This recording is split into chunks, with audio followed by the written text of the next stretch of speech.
गौरव चौहान एक बार फिर आपको अपनी क्लास में स्वागत करता हूं। तो जैसा कि हम सभी जानते हैं हमारा टॉपिक चल रहा था सिंटैक्स। तो आज मैं इस टॉपिक को आगे पढ़ाने जा रहा हूं और आज बहुत ही इंपॉर्टेंट टॉपिक पढ़ाने जा रहा हूं, कंडीशनल सेंटेंस।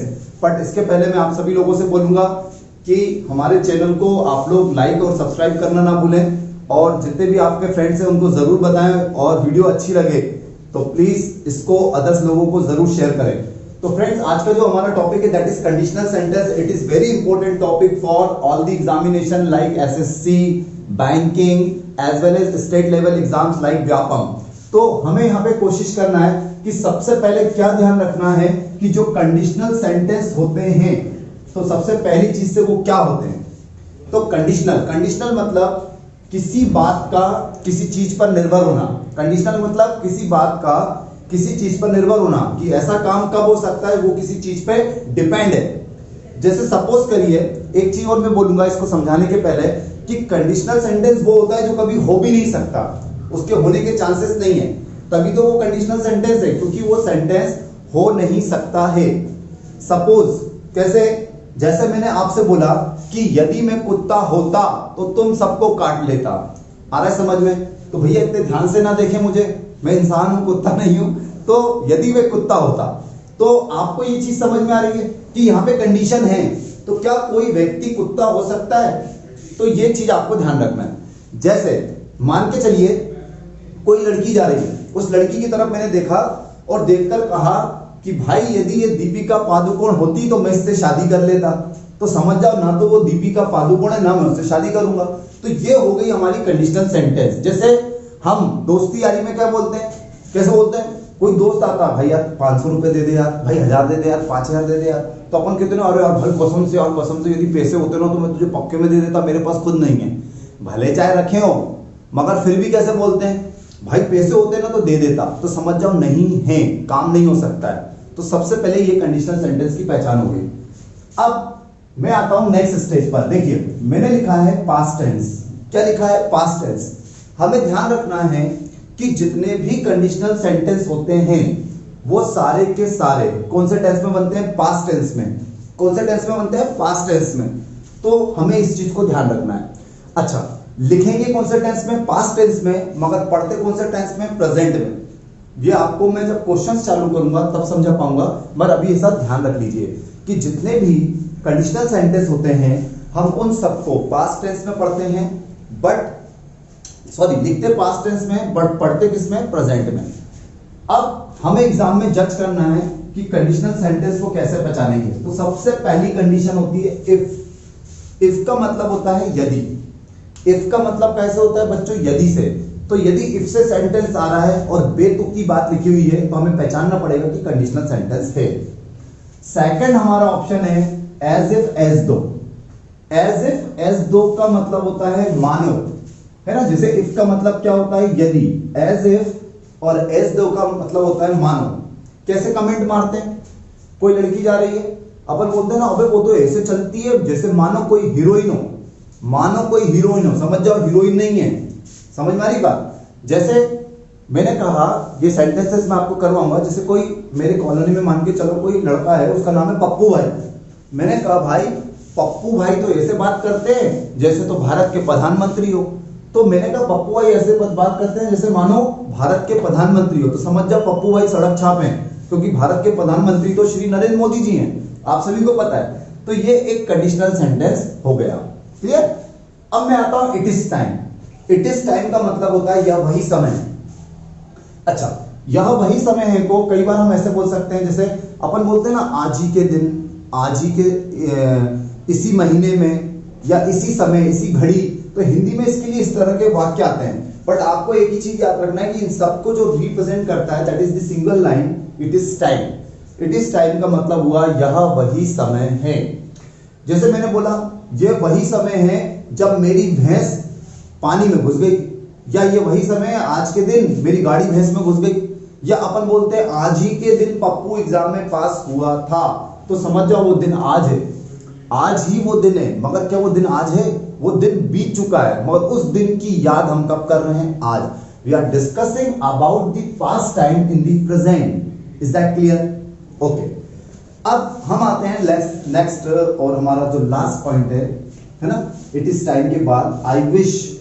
विश का मतलब होता है इच्छा, ठीक है।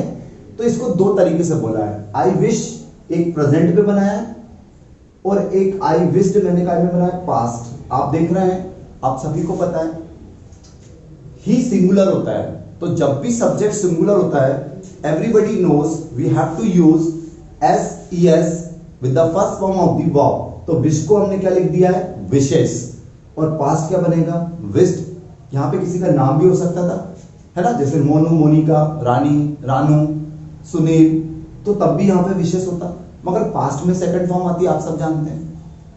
शी सिंगुलर है तो विश में मैंने क्या लगा दिया, ES, और यहां पे क्या लिख दिया, विश्ड। यू यहां पे सिंगुलर है तो मैंने क्या लिख दिया, विश, और यहां पे क्या लगा दिया, विश्ड। सभी को क्लियर हुआ? तो यहां पे दे हो सकता था, they wish, they wished, we wish, we wished, ऐसे आपको ध्यान रखना है। अब विश का मतलब क्या होता है, हम ऐसे बोलते हैं काश की में एक राजा होता, I wish I were a king. I wish मेरी इच्छा है ना, काश की में, या ऐसे बोल सकते हैं मेरी ऐसी इच्छा है, या काश की में, है ना। जैसे अपन बोलते हैं ना, काश में उसकी जगह होता, तो क्या मैं किसी की जगह हो सकता हूं? किसी ने कहा काश में अमिताभ बच्चन होता, तो क्या मैं अमिताभ बच्चन हो सकता हूं? तो ये क्या है, इमेजिनरी। तो कंडीशनल जितने भी सेंटेंस होते हैं तो हम उनको एक तरह से बोल सकते हैं, वो सब कौन से सेंटेंस होते हैं, इमेजिनरी, काल्पनिक, या उनको हम एक और बात बोलते हैं सपोजिंग। आपने एक वर्ड का यूज किया होगा सपोजिंग। हम जितने भी कंडीशनल सेंटेंस होते हैं उनको क्या बोल सकते हैं, इमेजिनरी सेंटेंस, मतलब काल्पनिक वाक्य, या सपोजिंग सेंटेंस, सपोज मतलब माने गए वाक्य, ठीक है। तो ये हमारी कंडीशन हो गई। अब हम यहां पर एक चीज देखते हैं, एग्जाम में कंडीशनल सेंटेंस की जब हम बात करते हैं तो एक बहुत प्यारा पॉइंट आपको मिलेगा। जैसे आप सभी जानते हैं आई का प्लूरल वी, यू का सिंगुलर भी यू होता है, प्लूरल भी यू होता है, सेकंड पर्सन होता है यू। थर्ड पर्सन में ही शी इट आता है, ही शी इट का प्लूरल दे होता है, और या किसी का नाम थर्ड पर्सन, अमित या पूजा। हम सबको पता है जैसे आई के साथ क्या आता है, एम आता है ना। आई के साथ क्या होता है, जैसे एम आता है। हमें पता है वी के साथ क्या आता है, आर आ सकता है, वर आ सकता है, यू के साथ आर वर, है ना। ही शी इट के साथ क्या आता है, इज, वॉज, हैज, है ना, या इनके साथ क्या आता है, हैव आता है। तो पूरी इंग्लिश में आपको ध्यान रखना है जब एग्जाम में कंडीशनल सेंटेंस आ रहा है, मैं एक बार फिर बोलूंगा कि कंडीशनल सेंटेंस को एग्जाम में कैसे पहचानना है, कि वाक्य की शुरुआत इफ से होगी, एज इफ से होगी, एज दो से होगी, इट इज टाइम से होगी। क्लियर हो रहा है? तो वाक्य की शुरुआत इस तरीके से जब भी हो रही है, और ये सारे प्रोनाउन या फिर किसी भी नाउन के साथ, चाहे वो सिंगुलर हो चाहे प्लूरल हो, जैसे अमित अकेला आ रहा है या अमित और पूजा। अमित अकेला आ रहा है तो सिंगुलर है, बट अमित और पूजा आ रहे हैं, दो एक साथ आ रहे हैं तो प्लूरल है। तो हमें क्या ध्यान रखना है कि चाहे इसमें आई आ जाए, चाहे वी आ जाए, चाहे यू आ जाए, तो हमें याद रखना है चाहे एम हो, चाहे वॉज हो, है ना, चाहे आर हो, इन सब का हमको यूज नहीं करना है, ये सब गलत। या इवन इज हो तो गलत है। हमें सबको कन्वर्ट करना है किसमें, वर में। इन सब के साथ वर आएगा। तो मैंने नीचे अलग से लिख दिया बेटा कि एग्जाम में चाहे इज आ जाए, चाहे एम आ जाए, चाहे आर आ जाए, हमें सबका जो कन्वर्शन करना है वो कन्वर्शन हमारा किसमें होगा, वर में। ये हमें ध्यान रखना है। उन सब का जो कन्वर्शन होगा वो सब किसमें होगा, वर में। और हैज और हैव लिखा आ रहा है तो हैज को कन्वर्ट काय में करेंगे, हेड में। तो ये हमारा एक बेसिक फंडामेंटल हो गया, ठीक है। इसको याद कर लेना है। एक बार फिर बोल रहा हूं, इज, एम, आर, वॉज, वर का कन्वर्शन किसमें होगा, वर में। और वर आ रहा है तो वर ही रहेगा। मैंने यहां पे लिखा नहीं है, वर आएगा तो वर ही रहेगा, लिखने की जरूरत नहीं क्योंकि उसमें चेंज ही नहीं होगा, नो चेंज। जैसे हैज और हैव को मैंने कन्वर्ट किया हेड में, बट हेड ही आ गया तो there is no need to change head, because head का क्या रहेगा, हेड ही रहेगा। तो ये आपको ध्यान में रखना है।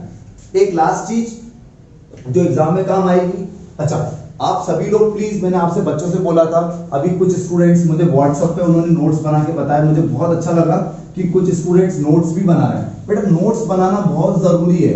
आप जो पढ़ रहे हैं यूट्यूब के थ्रू, मैं हूं या कहीं से भी आप कुछ भी पढ़ते हैं, नॉलेज गेन करते हैं, तो उसको लिखना बहुत जरूरी है। लिखने से आपको चीजें मेमोराइज होने लगती हैं, याद होने लगती हैं। क्लियर? अब मैं ये बात करता हूं यहां पर एग्जाम में मिलती हैं तीन चीजें, मे मिलेगा, कैन मिलेगा और विल मिलेगा। शैल में नहीं लिखूंगा, शैल का यूज नहीं होता कंडीशनल सेंटेंस में। Is that clear? हम शैल का यूज नहीं करेंगे, ये तीन बनाओं का यूज करेंगे। तो इनको समझना है, पहले मैं इनको आपको क्लियर समझाऊंगा। तो सबसे पहले यदि कंडीशनल सेंटेंस में मे आ रहा है तो पास्ट में कन्वर्ट करना है। आप सबको पता है हमें यूज किस में करना है, पास्ट में। तो मे का जो पास्ट होता है बच्चों वो होता है माइट। मे का पास्ट होता है माइट और कैन का पास्ट होता है कुड और विल का पास्ट होता है would. Is that clear? Can का पास्ट होता है कुड, मे का पास्ट होता है माइट और विल का पास्ट होता है वुड। ये तीन चीजें हमारे सामने हैं। क्लियर? तो सबसे पहले आपको क्या कोशिश करना है कि आपको यह सीखना है कि चलिए मान के चलिए कि बाय चांस एक गलत लिखा आ गया तो आपको फटाक से कन्वर्ट कर देंगे कि मे आया तो माइट, कैन आया तो कुड और विल आया तो वुड। बट मान के चलिए एग्जाम में यदि फिल इन द ब्लैंक्स की एरर आ गई, it is a typical situation कि मान के चलिए उन्होंने माइटी लिख के दिया या फिर कुड नहीं लिख के दिया या वुड नहीं लिख के दिया, ये तीनों ऑप्शन में दे दिए और आपको भरने का आ गया, है ना। You have to select the model. ये तीनों मॉडल्स हैं, आप सभी जानते हैं बच्चों, ऑक्सिलरीज भी बोलते हैं, सहायक क्रियाएं। अब आपको ऑप्शन आ गया और एक नन ऑफ दीज दे दिया और बोला इसको भरिए, तो हम कैसे सिलेक्ट करेंगे वो मैं सिखा रहा हूं। देखिए यहां पर जब माइट की बात आती है तो माइट में हमेशा याद रखना ब्रिटानिया 50-50 बिस्किट आता है, तो माइट का मतलब होता है 50%। माइट का मतलब क्या होता है? 50%। कैसे होता है मैं अभी आपको समझाऊंगा। कुड का मतलब होता है 100%। किसी भी काम के होने की संभावना कितने प्रतिशत है? 100%।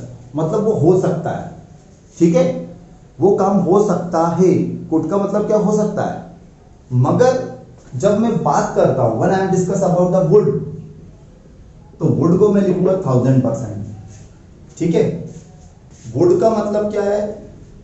1000%। ठीक है, मतलब जब भी हम वुड की बात करेंगे एग्जाम में समझना है, तो जब भी एग्जाम में वुड आता है तो वुड में एक बात होती है, इसके अंदर एक क्या छुपी होती है? ऑब्लिगेशन। किसी काम को करने का फोर्स होगा, उस काम को करना या तो उस व्यक्ति की क्या होगी? Responsibility. You can also speak it is the part of the duty. जब वुड होता है तो वुड में किसी भी काम को करने की रिस्पॉन्सिबिलिटी होगी या फोर्स होगा, तो हम वुड का यूज करेंगे, मतलब वो काम करना ही है। ठीक है, और कैन में क्या है? 100%। तो वुड में वो काम होके ही रहेगा। कैन में हो सकता है 100% हो सकता है बट करेगा नहीं। और मे में कितना होता है? 50%, मतलब बहुत रेयर चांसेस है। चलिए तो मैं आपको एग्जांपल से समझाता हूं, पहले कैसे यूज करना है हिंदी समझेंगे। First you have to understand these three models into your mother tongue, then you can take decision very easily. I think so. कैसे? मैंने आपसे बोला कि सपोज करिए यदि मैं एक कार हूं, मैं एक इंसान हूं और मैं एक कार हूं, तो कार के हवा में उड़ने के चांसेस कितने होंगे? मैं एक कार हूं तो कार के हवा में उड़ने के चांसेस कितने होंगे? तो मेरे को लगता है 100% भी नहीं हो सकते, 1000 भी नहीं हो सकते, 50%। कार हो सकती है, जैसे उसने जंप किया, आपने देखा ना पिक्चर में एक्शन सीन होते हैं तो कार जंप कर जाती है तो उड़ थोड़ी सकती है, थोड़ी सी देर उड़ी 50%। तो कार हवा में नहीं उड़ती है तो उसके उड़ने के चांसेस कितने हो गए? 50%।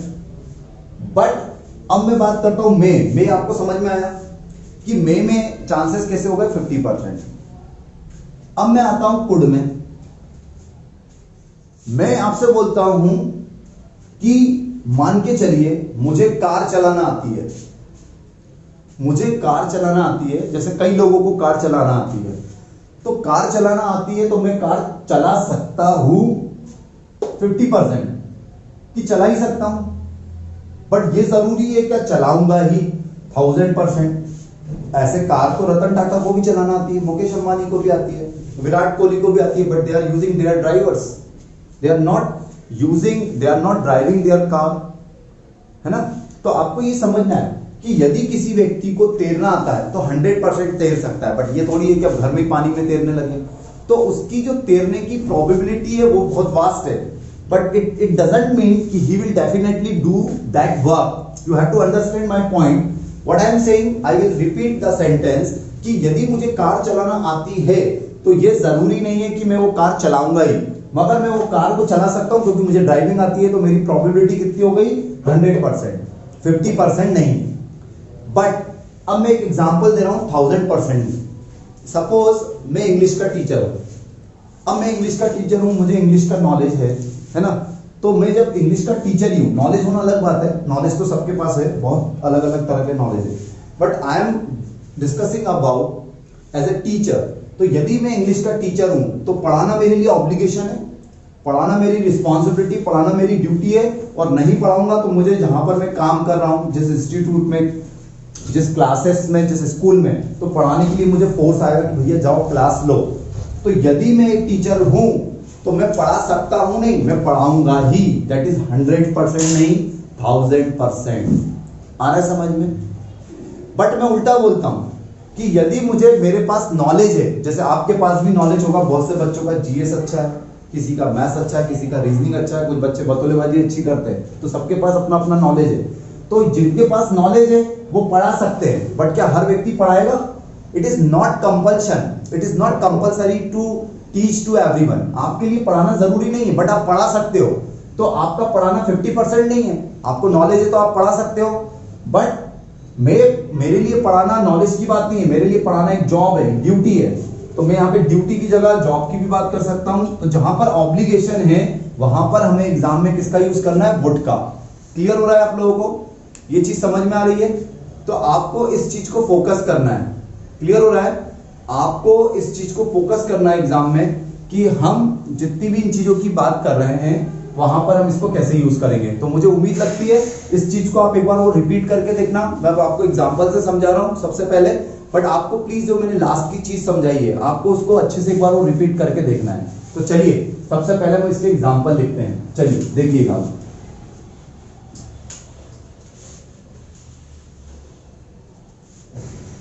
सबसे पहले हम बात करेंगे इफ की।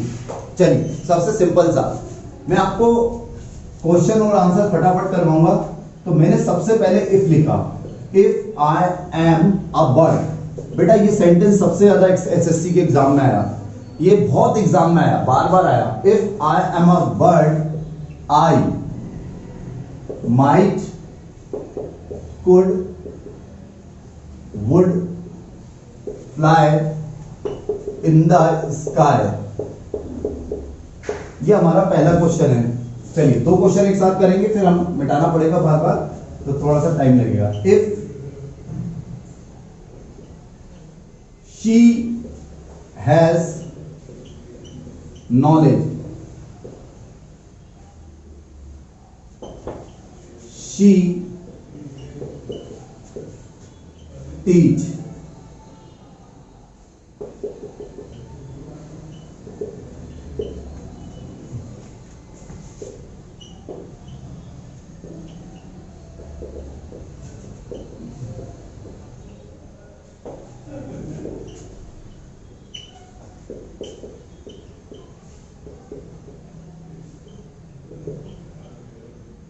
चलिए बच्चों देखिए आपके सामने ये मैंने 3 एग्जांपल लिखे हैं अलग अलग तरीके के।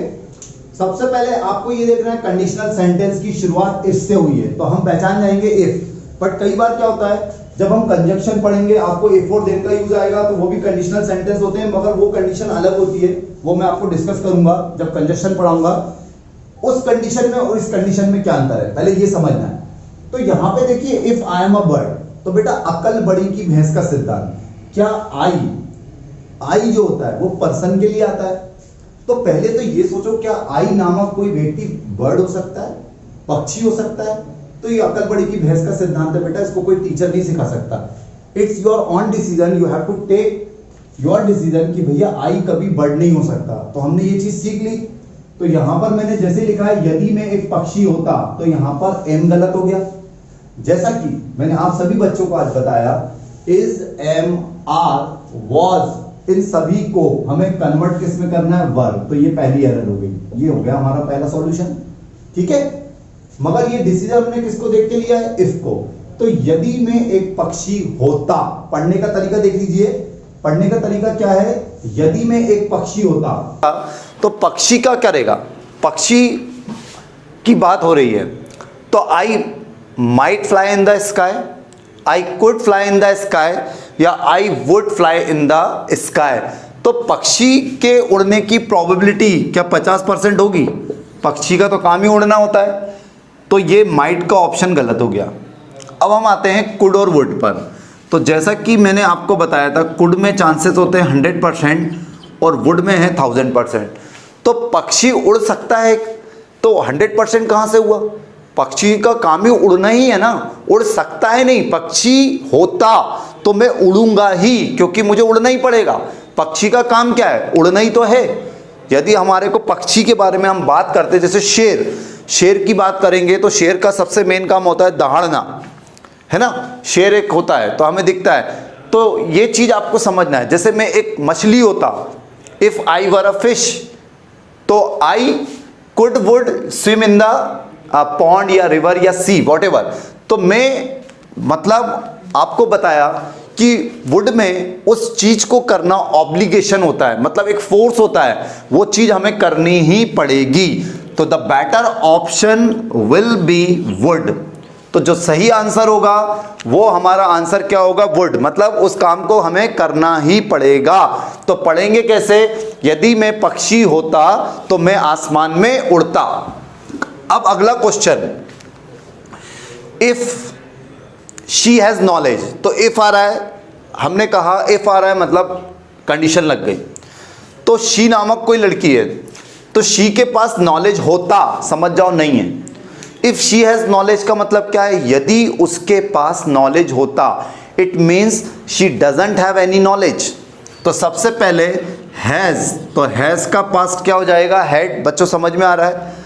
हैज का जो पास्ट होगा वो क्या हो जाएगा? Had. If she had knowledge she teach English. तो यदि किसी के पास नॉलेज है तो उसके पढ़ाने के चांसेस, मैंने यहाँ पे लिखा नहीं है, हम फिलअप कर लेंगे, 50% होंगे क्या? भाई किसी के पास नॉलेज है तो पढ़ा सकता है, 100% पढ़ा सकता है। क्यों नहीं पढ़ा सकता है? नॉलेज, क्योंकि पढ़ाने के लिए सबसे मेन चीज़ क्या है? Knowledge.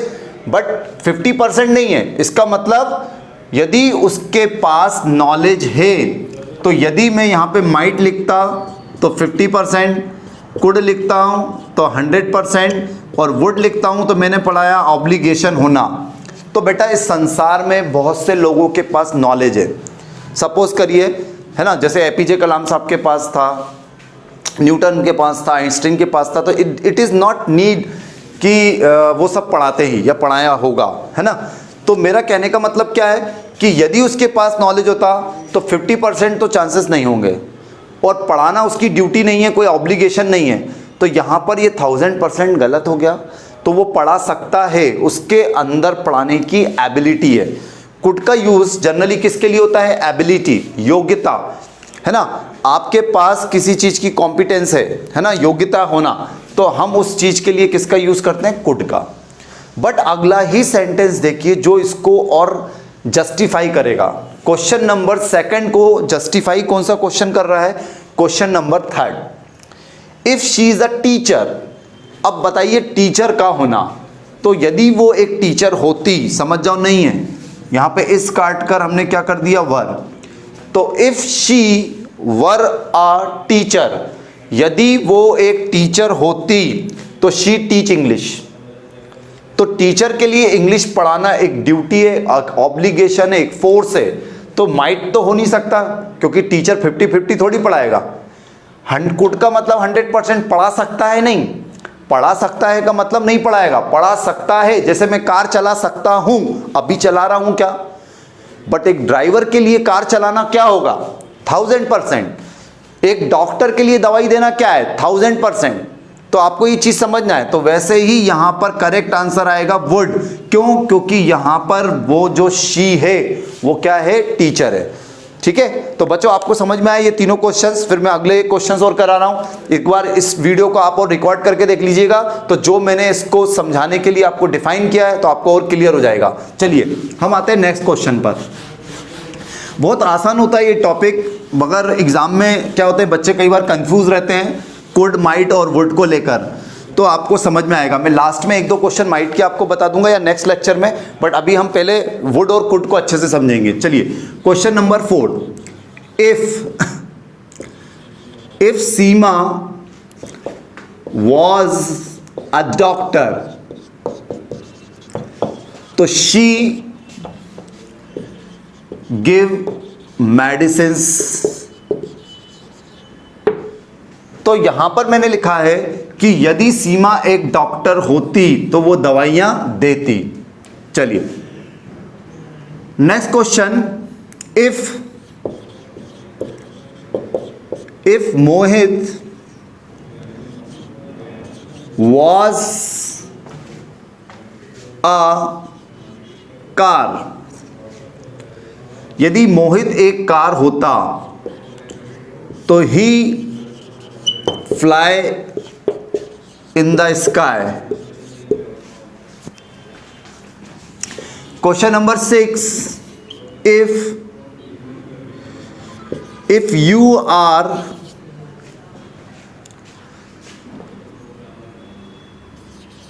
an engineer, you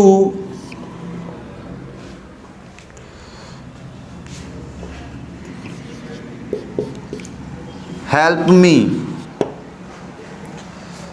Question number 7, if I have lots of money,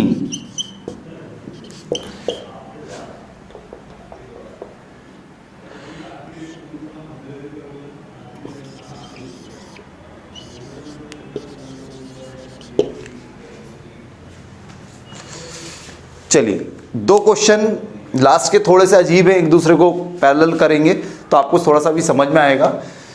if Seema was a doctor, क्या बोल रहा है कि यदि सीमा एक डॉक्टर होती, तो फिर मैं रिपीट करूंगा, इज एम आर वॉज कुछ भी आ जाए, आगे इफ आ रहा है तो हम इसको कन्वर्ट काय में कर देंगे वर में। सभी को समझ में आ रहा है? हमें इसको कन्वर्ट काय में करना है वर में। तो डॉक्टर को दवाई देना, माइट का मतलब 50%, तो क्या डॉक्टर दवाई देगा 50%? दूसरी चीज, दवाई दे सकता है डॉक्टर? दवाई दे सकता क्यों है? दे सकता नहीं है, डॉक्टर को दवाई देनी ही पड़ेगी, दवाई देना उसकी ड्यूटी है। आपको समझ में आ रही मेरी बात? डॉक्टर को दवाई देना it's a parts of responsibility, there is a pressure, there is a force. तो you have to understand, we have to write here would, could नहीं आ सकता है। मैंने आपको बताया वुड का मतलब होता है कि वो काम करना ही पड़ेगा। Okay, Mohit was a car, यदि मोहित एक कार होता तो वॉज की जगह क्या आएगा? वर, और इज भी होता तो क्या लगा देते हैं? वर। ऐसा याद रखना है। तो he fly in the sky. अब एक बात बताओ, कार अभी बताया था, कार हवा में उड़ती है क्या भैया? कार जमीन पे चलती है या पानी पे चल सकती है? ऐसा बना लिया आजकल कार साइंस ने कि पानी पे चलने वाली गाड़ी बना ली या इस टाइप का कुछ बना लिया। बट जहां तक हम सब जानते हैं तो हवा में उड़ने वाली कार नहीं बनी है। तो यहां पर वुड और कुड दोनों गलत आंसर हो गए, क्योंकि यहां पे प्रोबेबिलिटी जो है उस घटना के होने की क्या है? लेस। कार का हवा में उड़ने का चांसेस क्या है? लेस है। That's why the correct answer is might. Is that clear? जो करेक्ट आंसर होगा वो होगा माइट। अगला क्वेश्चन है, if you are an engineer, तो यदि तुम एक इंजीनियर होते तो तुम मेरी मदद। तो कोई भी व्यक्ति, संसार में बहुत सारे इंजीनियर हैं, डॉक्टर हैं, मगर यहां पर उनकी बात मकान बनाने की या कोई प्रोजेक्ट डेवलप करने की नहीं चल रही है। It's a personally matter, there is a matter of health. तो यदि तुम इंजीनियर होते तो जरूरी नहीं है कि इंजीनियर 50% मदद करे। मदद कर देना आसान नहीं है, कोई भी कर सकता है, मगर जरूरी नहीं है कि हम हर एक व्यक्ति की मदद कर ही देंगे। मदद करना कोई ड्यूटी नहीं है, there is no matter of any duty. हम बहुत से लोग होते हैं, कोई आता है पैसे मांगेगा, कोई दोस्त आता है बोलता भाई 5,000 रुपये दे दो, नहीं मदद कर पाए, बट हम चाहें तो कर सकते हैं, बट 50% चांसेस बहुत कम होता है। तो इस चीज़ को हमें ध्यान में रखना है। तो the better option is could, might नहीं हो सकता, वुड नहीं हो सकता, क्योंकि यदि मैं इंजीनियर होता तो तुम्हारी मदद कर देता, नहीं कर सकता था, है ना, या करता, पक्के में नहीं करता, मतलब वुड का मतलब तो कर ही देता, मगर यदि मैं इंजीनियर होता तो ऐसा करता, मतलब उसमें करने की एबिलिटी होती, कर सकता था, बट ये जरूरी नहीं है कि कर ही देगा। जैसे आई हैव लॉट्स ऑफ मनी, यदि मेरे पास बहुत सारा पैसा होता, तो हैव गलत है, सबसे पहले आएगा हैड, और यहां पे आर का कन्वर्शन वर कर लेना। अब देखो यहां पे क्या लिखा है, यदि मेरे पास बहुत सारा पैसा होता, तो यदि बहुत सारा पैसा होता तो मैं 50% मदद नहीं करता ना 100% करता। जब बहुत सारा पैसा होता तो क्या करेंगे भाई, मेरे पास यदि बहुत सारा पैसा होता ना तो मैं ये कर देता, वो कर देता, ऐसा कर देता, वैसा कर देता, करता कुछ भी नहीं, मगर बड़ी बड़ी बातें करता है। तो इसका मतलब मैं तुम्हारी मदद, क्योंकि यहां पर उसने एम्फसाइज किया है, इस सेंटेंस को समझना पड़ेगा कि यदि मेरे पास बहुत सारा पैसा होता तो मैं तुम्हारी मदद कर सकता था, नहीं कर ही देता, कोई संकोच की बात नहीं है, because I have lots of money. आ रहा है समझ में, इस चीज को आपको फोकस करना है। चलिए कुछ क्वेश्चंस और देखेंगे थोड़ा सा और समझने के लिए। देखिए अभी 2 क्वेश्चंस मैं बता रहा हूं तो आपको बहुत अच्छे से क्लियर होगा। देखिए नेक्स्ट क्वेश्चन है, चलिए नंबर आप देख लेना, जो भी सीरियल नंबर हो आप डाल लीजिएगा, मैं फर्स्ट नंबर लिख रहा हूं। If Kalu is a driver, यदि कालू एक ड्राइवर होता, ठीक है, तो ही, ठीक है, he drive a car. Second question, if Kalu know की सेकंड फॉर्म होती है न्यू, पास्ट में लिखना जरूरी है, नो न्यू नोन, है ना, तो नो की सेकंड फॉर्म जानना। इफ कालू नोज ड्राइविंग, तो कालू नोज नहीं, sorry new, if Kalu new driving he drive a car. Question number 3, if Sita is Ram, यदि सीता राम की जगह होती तो she does not leave him alone. Alone का मतलब भाइयों बहनों आप सभी जानते हैं अकेले छोड़ना, ठीक है। तो यहां पर एक चीज को हम फोकस कर रहे हैं। तो यहां पे देखिए 3 एग्जांपल को आप देखिए। सबसे पहले मैंने लिखा if Kalu is a driver, तो कालू एक ड्राइवर होता, इसका मतलब वो ड्राइवर नहीं है, तो ड्राइवर नहीं है तो यहां पर इज, ठीक है, इसका मतलब वो ड्राइवर नहीं है, तो यहां पे वर आ गया क्योंकि ये कंडीशनल सेंटेंस हो गया। तो if Kalu were a driver, तो बेटा ड्राइवर के लिए गाड़ी चलाना it's a part of the duty, there is no matter of any ability to express to someone. हम एबिलिटी की बात नहीं कर रहे हैं, एक ड्राइवर के लिए गाड़ी चलाना, एक डॉक्टर को दवाई देना, एक पुलिस वाले को चोर को पकड़ना, that is a part of the duty. तो where is the part of the duty, there is a matter of obligation, वहां पर ऑब्लिगेशन मतलब फोर्स, तो इसलिए वहां पर हम 1000% के लिए किसका सिलेक्शन करेंगे, would. But if Kalu new driving, तो जैसा कि आप जानते हैं मैंने अभी बोला नो की सेकंड फॉर्म न्यू होती है, तो यदि बहुत सारे लोग हैं, मैंने कहा जैसे मुकेश अंबानी की बात करी थी, उसको भी ड्राइविंग आती होगी बट खुद नहीं चलाता, बट चला सकता है ना, मजबूरी हो गई, ड्राइवर को पता चली कोई प्रॉब्लम हो गई, नहीं आया, हो सकता है रास्ते में अटैक आ गया या कुछ भी ऐसा, कुछ भी सपोज कर लें, तो वो ड्राइविंग कर सकता है। तो माइट नहीं होगा कि 50% वाला गाड़ी चलाएगा तो ठोक देगा, तो ड्राइवर के लिए 1000% है, मगर किसी को ड्राइविंग आती है तो ड्राइविंग करना उसकी एबिलिटी है, तब हम वहां पे क्या करेंगे, कुड। आ रहा है, क्योंकि एबिलिटी की बात है, जरूरी नहीं है कि जिस व्यक्ति को ड्राइविंग आती है वो कार चलाएगा ही, चला सकता है। यदि सीता राम की जगह होती, तो बेटा सीता राम की जगह नहीं थी, राम राम थे और सीता सीता थी, तो वो राम को कभी अकेला नहीं छोड़ती। तो ना तो सीता राम की जगह थी, ना राम सीता की जगह थे, कोई किसी की जगह नहीं हो सकता है। तो यहाँ पे पास्ट का यूज करेंगे तो it should be did not. ये जानबूझ के मैंने क्वेश्चंस करा था, यू हैव टू अंडरस्टैंड कि मैंने आपको कहा था every conditional sentence should be made into past indefinite tense या पास्ट टेंस, ठीक है। एक परफेक्ट में भी होगा, वो मैं सिखाऊंगा, बट पास्ट टेंस याद रखिएगा। तो that's why we have to change does into did. तो हमने यहाँ पे डज को किस में कन्वर्ट किया, डिड में, ठीक है। तो बच्चों आज ये आपको समझ में आया होगा, इसको एक बार रिकॉर्डेड और देख लीजिएगा। मैं इसके आगे के लेक्चर्स, अब इसमें एक मेन पॉइंट पढ़ाना है सब्जेक्टिव केस का, तो वो मैं आपको नेक्स्ट क्लास में पढ़ाऊंगा। थोड़ा सा ओवर हो जाएगा तो इसको अच्छे से पढ़िएगा, इसलिए मैं ज़्यादा बड़े बड़े वीडियोस नहीं बना रहा हूँ। मैं चाहूँ तो आपको 1 घंटे का भी वीडियो डाल सकता हूँ, बट इंग्लिश एक ऐसा सब्जेक्ट है, आप धीरे धीरे लर्निंग करेंगे और हम बहुत मेन टॉपिक्स पढ़ रहे हैं। तो आप फोकस ये करिए, कम पढ़िए मगर अच्छा पढ़िए। जब अपनी रोलिंग बन जाएगी तो मैं ज़्यादा भी पढ़ाऊंगा, ऐसा नहीं है, बट एक आपका भी बेस बनना पड़ेगा। धीरे धीरे जब हम कोर्स को आगे लेके चलेंगे तो आप लोग इसको बहुत अच्छे से सीख पाएंगे। तो मैं आपसे विदा लेता हूं और फिर नेक्स्ट क्लास में हम मिलते हैं। एक बार फिर आपसे बोलूँगा कि आपको वीडियोस जरूर पसंद आ रहे हैं तो अपने दोस्तों से ज़रूर शेयर करें, हमारे चैनल्स के बारे में लोगों को ज़रूर बताएं, अपने भाई बहनों और अदर स्टूडेंट्स को। और प्लीज़ जितना ज़्यादा से ज़्यादा हो सकता है हमारे वीडियोज़ को सब्सक्राइब करिए और करवाइए भी। थैंक यू सो मच, धन्यवाद।